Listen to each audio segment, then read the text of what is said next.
Item: SCP-573. Object Class: Euclid. Special Containment Procedures: Object is to be locked in one of Site-62 secure lockers. SCP-573 requires the agreement of 2 members of senior staff in order to be removed from containment. No one is allowed to make use of SCP-573 without at least 2 backup researchers.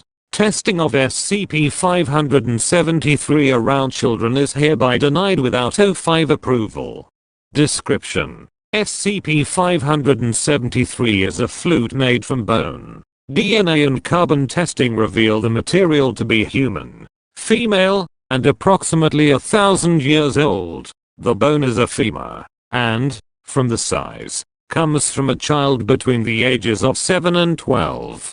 SCP-573 was discovered in Louisiana by agents investigating the disappearance of local children. Agents arriving on the scene were attacked by a pack of wild animals, several different species working together. Once the animals were put down, the agents were then attacked by several of the missing children.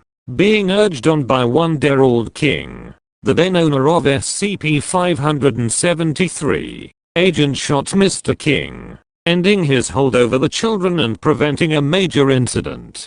Testing of SCP-573 has revealed that, when played, it places animals and prepubescent children into a highly receptive state. All creatures so affected are eager and willing to do whatever the player requests, including things that are beyond them when in a non-trance state. Once the instrument is played, subjects remain in the trance state for 5 times the period the flute was played for. For example, play the flute for a minute. The trance remains for 5 minutes.